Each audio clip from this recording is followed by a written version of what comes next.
4.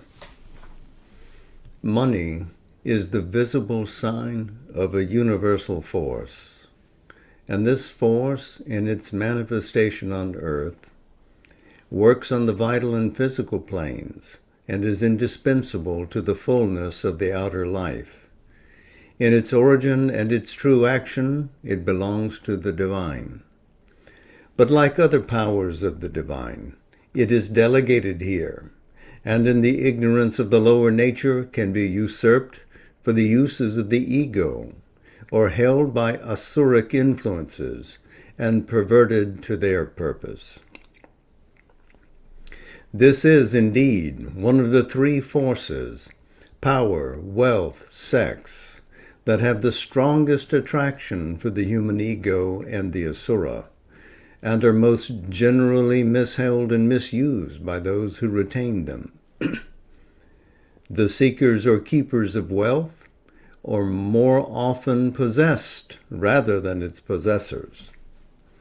Few escape entirely, a certain distorting influence stamped on it by its long seizure and perversion by the asura. For this reason, most spiritual disciplines insist on a complete self-control, detachment, and renunciation of all bondage to wealth, and of all personal and egoistic desire for its possession.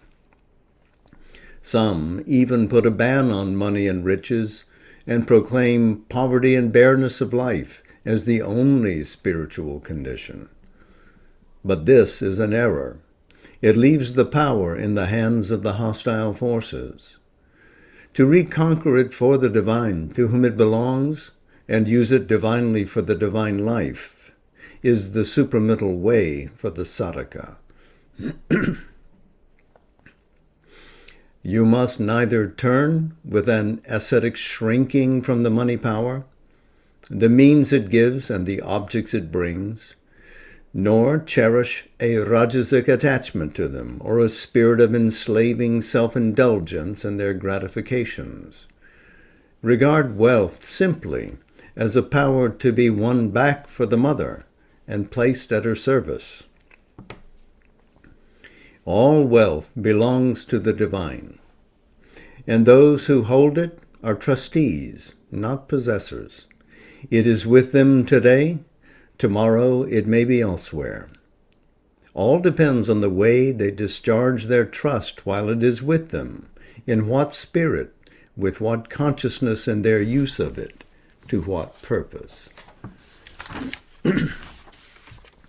In your personal use of money, look on all you have or get or bring as the mother's. Make no demand, but accept what you receive from her and use it for the purposes for which it is given to you.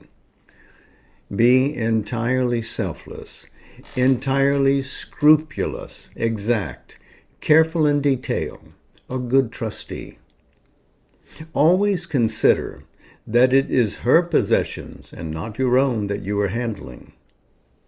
On the other hand, what you receive for her, lay religiously before her.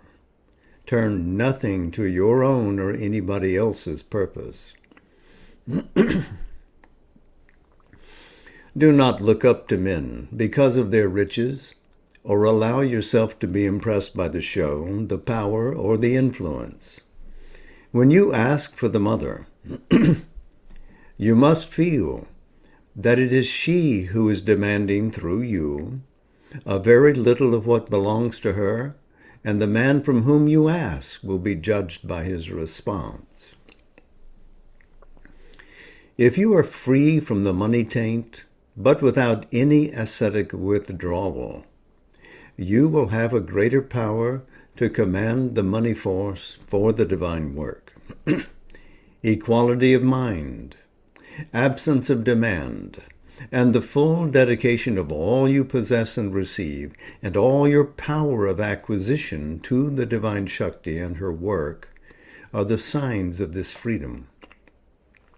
Any perturbation of mind with regard to money and its use, any claim, any grudging, is a sure index of some imperfection or bondage.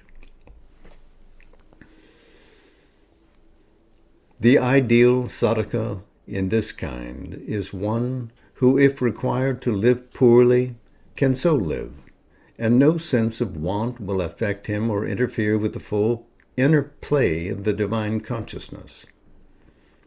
And if he is required to live richly, can so live, and never for a moment fall into desire or attachment to his wealth, or to the things that he uses, or servitude to self-indulgence, or a weak bondage to the habits that the possession of riches creates. The divine will is all for him, and the divine Ananda. In the supramental creation, the money force has to be restored to the divine power and used for a true and beautiful and harmonious equipment and ordering of a new divinized vital and physical existence in whatever way the Divine Mother herself decides in her creative vision.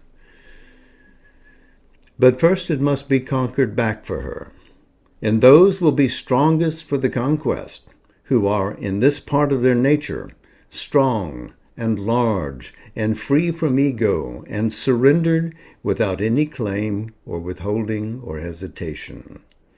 Pure and powerful channels for the supreme puissance.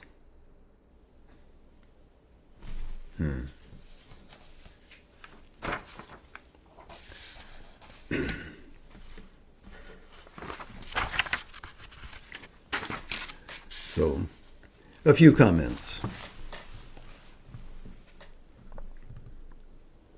First, this letter was written to Punam Chand Shah in Gujarat, somewhere between the 1st and the 19th of August, 1927. So within a year of when the ashram formed. And there was an effort, of course, to try to gather funds to bring to the ashram so that it could be built out, so that the corporate life could have a firm physical foundation and that energies could flow within it.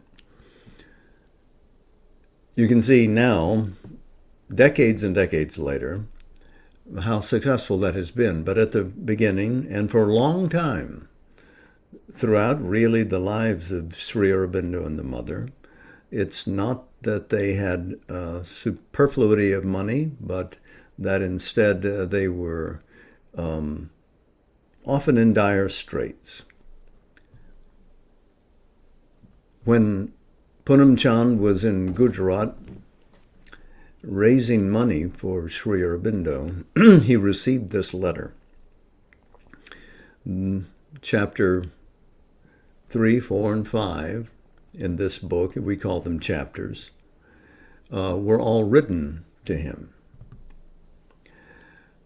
In this one, it's very clear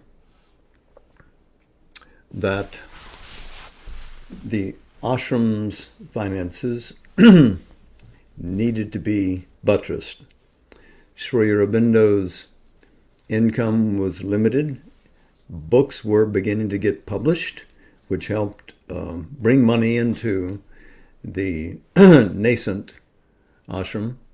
Essays on the Gita, first 1923, and of course reissued, or the completer versions, in 1926. Mother's savings personally went a long way to founding the ashram. There were others like Durga Das.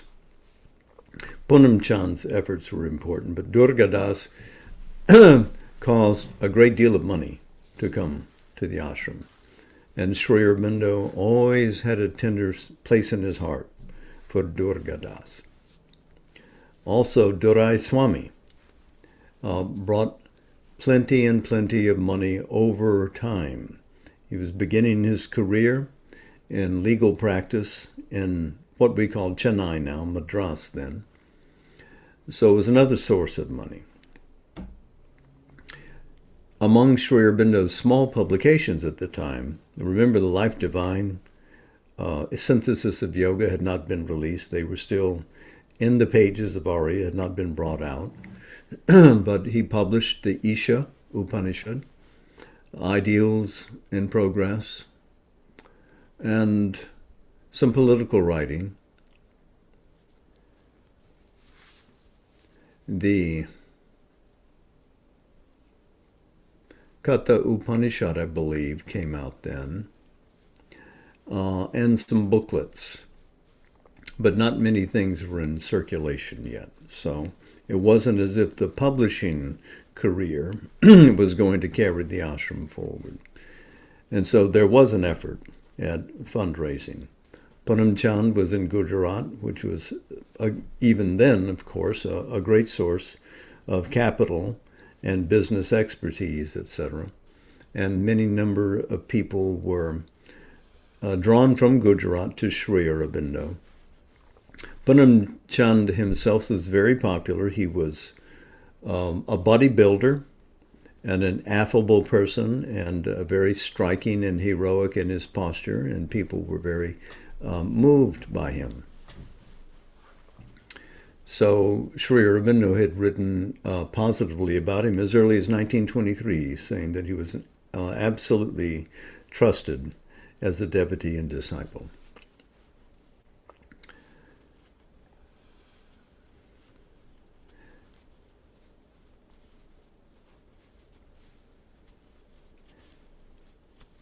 I think we will, instead of lingering on chapter 4, perhaps return to it further at another point. I think the last time we spoke about this chapter regarding money, I mentioned the example, and perhaps I should mention it again here, about Kapali Shastriya, the great Tamil savant, who came to the Sri Aurobindo ashram, and M.P. Pandit joined him. Kapali was the mentor, the teacher to young Madhav Pandit, and they would go together to prosperity once a month, when the mother or a deputed person would give the things that one might need for the month: soaps, towels, clothes, and a rupee or two for personal expenditure, just to see what they might do if they were given money. This is quite different than the typical sannyasa-based ashram, where renunciation is the leading precept. But Mother was trying to see how we could actually change life, economic power, the flow of Mahalakshmi's blessings through material and vital sources. But Kapali would go with Madhav to prosperity, where people stood in line and received all of these physical blessings from her. But the only thing that Kapali and then Madhav, learning from him, would receive was a box of matches. Matches, because they represent what strikes fire, what kindles aspiration. So the idea, Kapali says, is that we have come to the ashram not to receive, but to give. That stayed with young Madhav. But Mother's relationship with Madhav would deepen and develop. And more than with many other disciples, she saw him as a source by which the Lord of Wealth wanted to bring funds to the Sri Aurobindo ashram and laid them before her.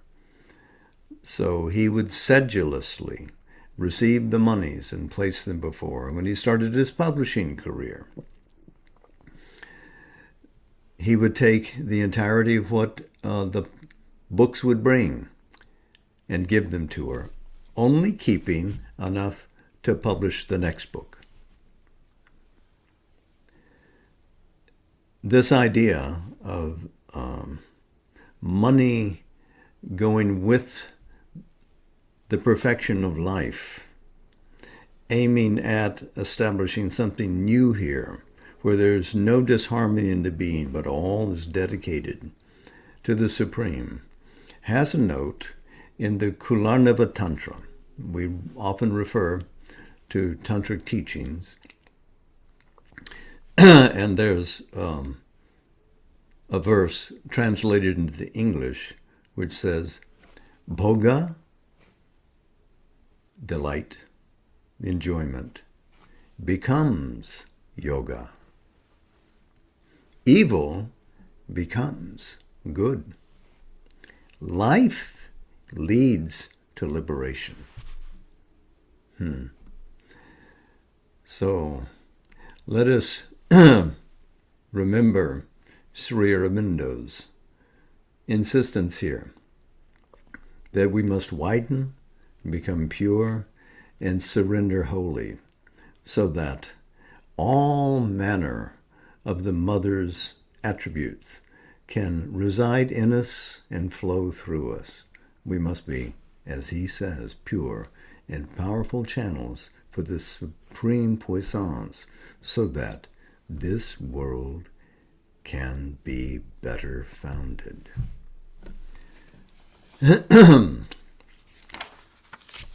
So, let's churn. Yes, let's churn. Let's turn to chapter 5. As I said, this one also was written to Punam Chand. We have a date, 19 August, 1927. 5. If you want to be a true doer of divine works, your first aim must be to be totally free from all desire and self-regarding ego. All your life must be an offering and a sacrifice to the Supreme. Your only object in action shall be to serve, to receive, to fulfill, to become a manifesting instrument of the divine Shakti in her works. You must grow in the divine consciousness till there is no difference between your will and hers, no motive except her impulsion in you, no action that is not her conscious action in you and through you. Until you are capable of this complete dynamic identification, you have to regard yourself as a soul and body created for her service, one who does all for her sake. Even if the idea of the separate worker is strong in you, and you feel that it is you who do the act, yet it must be done for her. All stress of egoistic choice, all hankering after personal profit, all stipulation of self-regarding desire must be extirpated from the nature. There must be no demand for fruit and no seeking for reward. The only fruit for you is the pleasure of the Divine Mother and the fulfillment of her work. Your only reward, a constant progression in divine consciousness and calm and strength and bliss. The joy of service and the joy of inner growth through works is the sufficient recompense of the selfless worker. But a time will come when you will feel more and more that you are the instrument and not the worker. For first, by the force of your devotion, your contact with the Divine Mother will become so intimate that at all times you will have only to concentrate and to put everything into her hands, to have her present guidance, her direct command or impulse, the sure indication of the thing to be done and the way to do it and the result. And afterwards, you will realize that the divine Shakti not only inspires and guides, but initiates and carries out your works. All your movements are originated by her. All your powers are hers. Mind, life, and body are conscious and joyful instruments of her action, means for her play, molds for her manifestation in the physical universe. There can be no more happy condition than this union and dependence. For this step carries you back beyond the borderline from the life of stress and suffering and the ignorance into the truth of your spiritual being, into its deep peace and its intense ananda. While this transformation is being done, it is more than ever necessary to keep yourself free from all taint of the perversions of the ego. Let no demand or insistence creep in to stain the purity of the self-giving and the sacrifice. There must be no attachment to the work or the result, no laying down of conditions, no claim to possess the power that should possess you, no pride of the instrument, no vanity or arrogance. Nothing in the mind or in the vital or physical parts should be suffered to distort to its own use or seize for its own personal and separate satisfaction the greatness of the forces that are acting through you.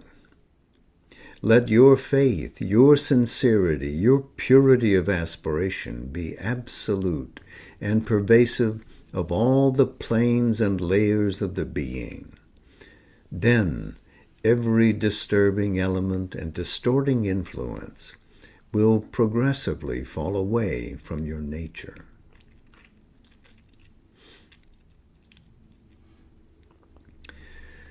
The last stage of this perfection will come when you are completely identified with the Divine Mother and feel yourself to be no longer another and separate being, instrument, servant, or worker, but truly a child and eternal portion of her consciousness and force.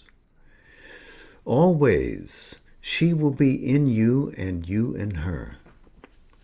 It will be your constant, simple, and natural experience that all your thought and seeing and action, your very breathing and moving, come from her and are hers. You will know and see and feel that you are a person in power formed by her out of herself, put out from her for the play and yet always safe in her, being of her being, consciousness of her consciousness, force of her force, ananda of her ananda. When this condition is entire, and her supramental energies can freely move you, then you will be perfect in divine works. Knowledge, will, action will become sure, simple, luminous, spontaneous, flawless, an outflow from the Supreme, a divine movement of the eternal.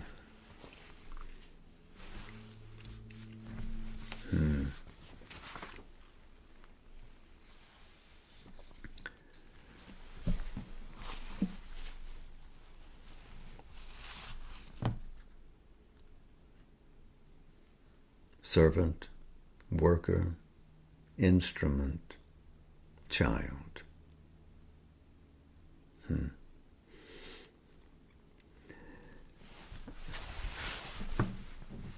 Punam Chand was still, of course, in Gujarat when he received this letter from Sri Aurobindo.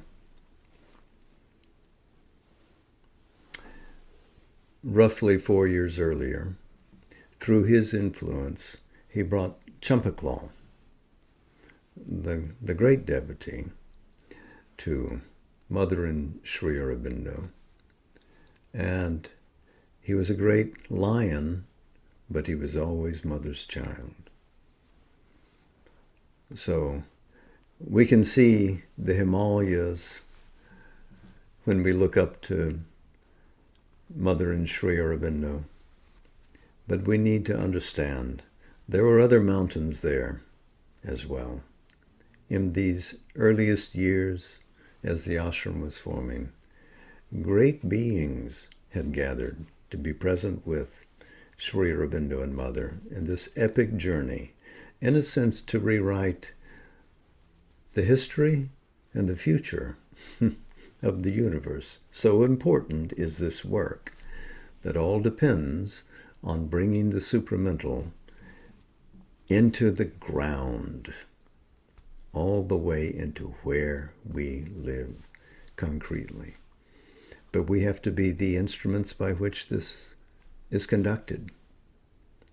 This is an essay, a letter, a call to the soul, framed for the individual seeker. He is not speaking necessarily to the collective here, but calling inside of us, knocking on the door, reaching to the heart behind the heart, finding somewhere in there that drop of delight, that spark of Agni, that force of Ananda that can rise up, surge forth, and assume its proper command of our nature. And as that comes forward, we drop the sense of being the worker, the egoist attachment to the results, even the sense of being the instrument, the spoon through which the Mother is serving to others divine food that not only nourishes but transforms. We don't even remember being the spoon. We simply are hers. We become the living child, an expression, a direct expression of her being as we move through life. This is not only possible, this happens constantly. This happens constantly. You all have moments when she shines through you.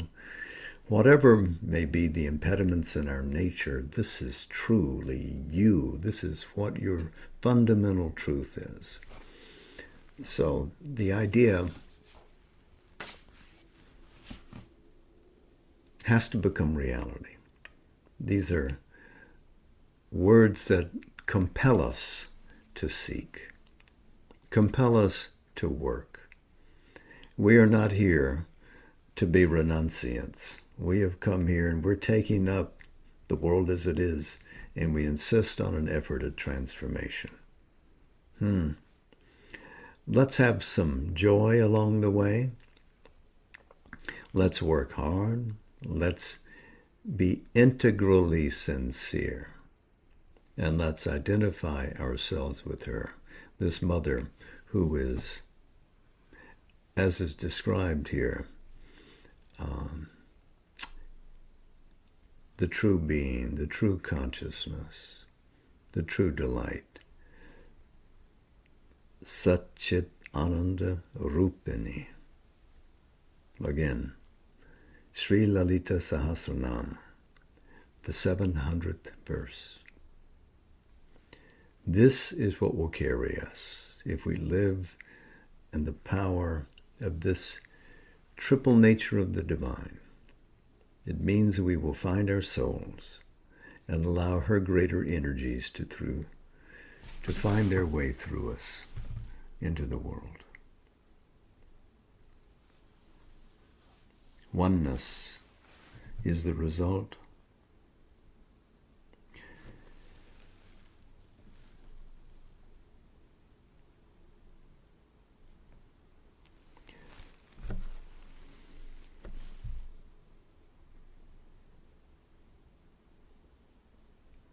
The body is key to this. The work can't be done unless we seize upon the bodily frame and the energies that drive it. Because what we do carves a path, opens a channel from the above to the below. From here to there we rise. This conduit, this conscious conduit, is a highway of God. And we have to become adept at traveling along that route in a way that beatifies the body, even as we uplift the spirit.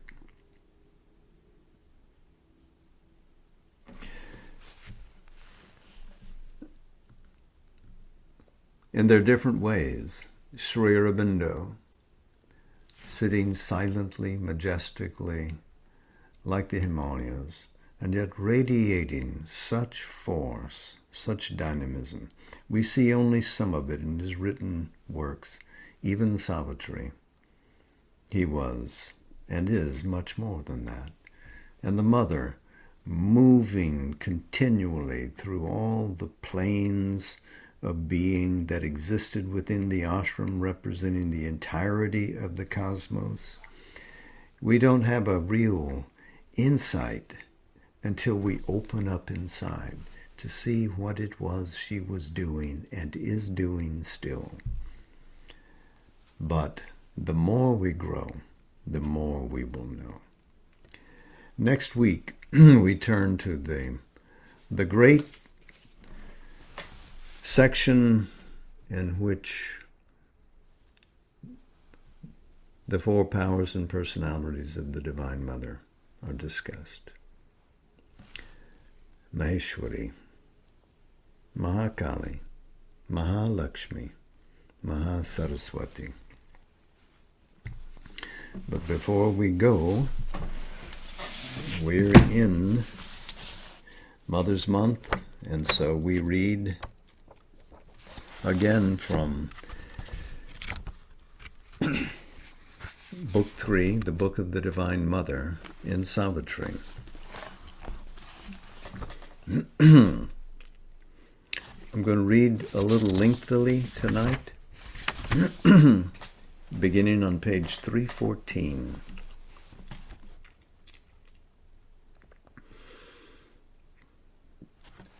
A life from beyond grew conqueror here of death.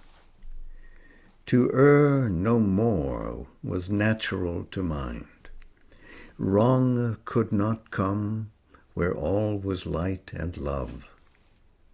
The formless and the formed were joined in her. Immensity was exceeded by a look.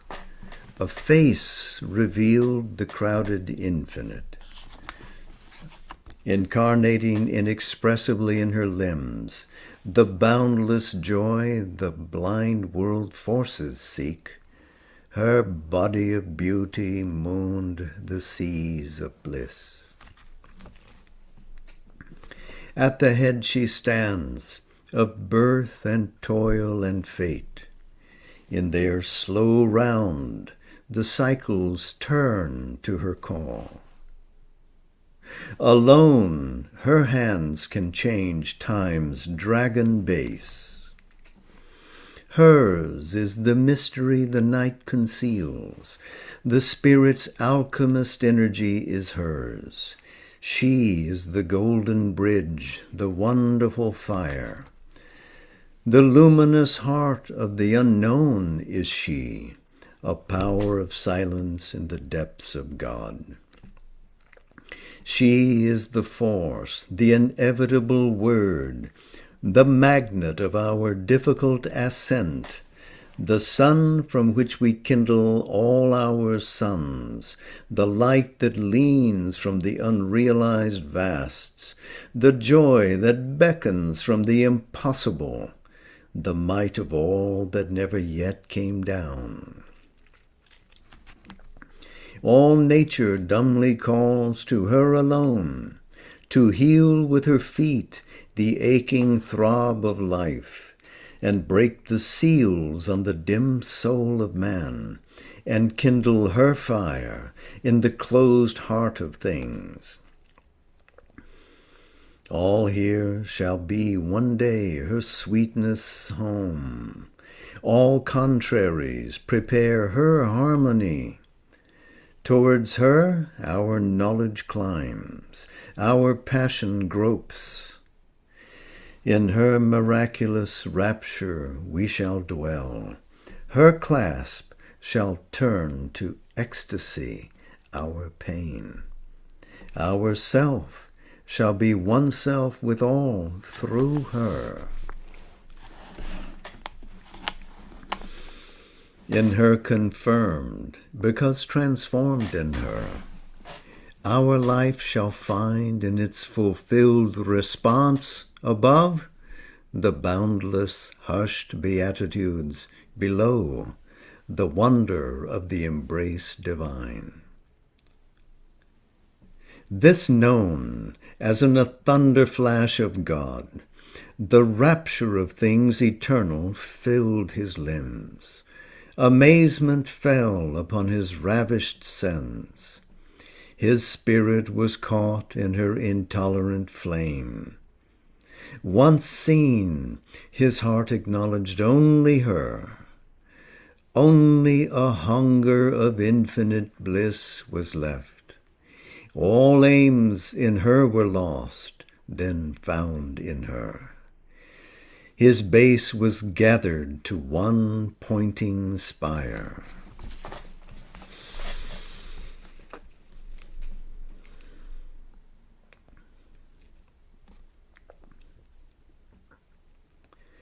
This was a seed cast into endless time.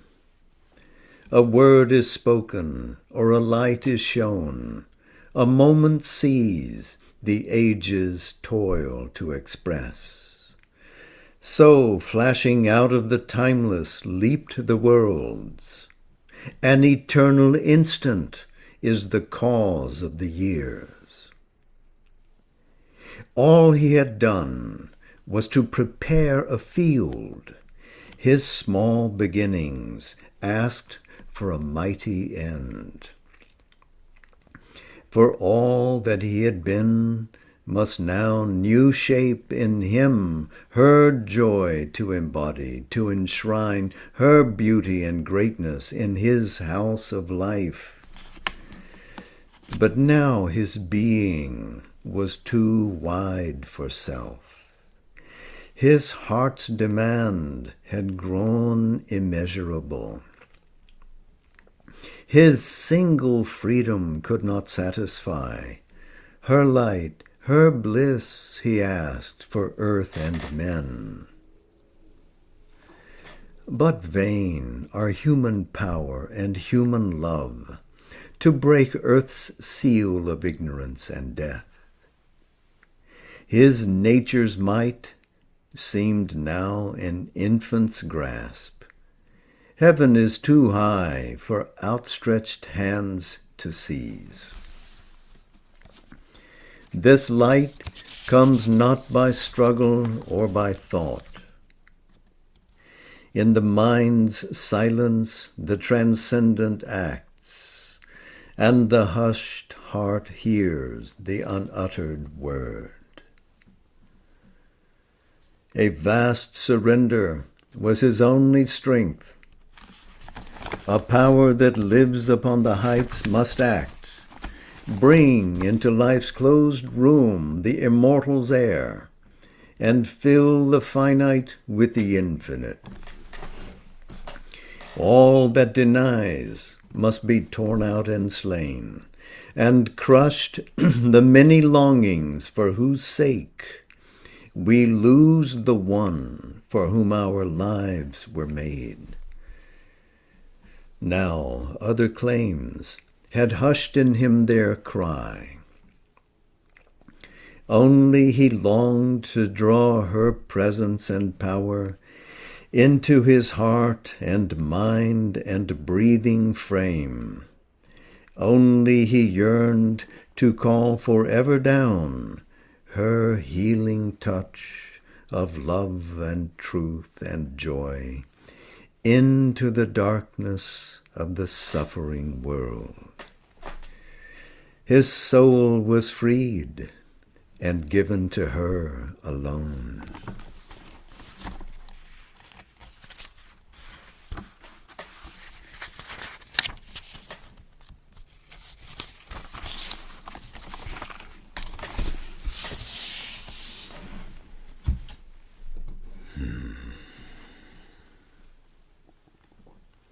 Namaste,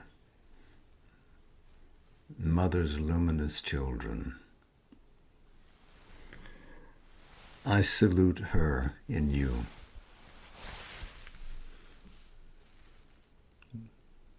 Be well. Deport yourselves divinely.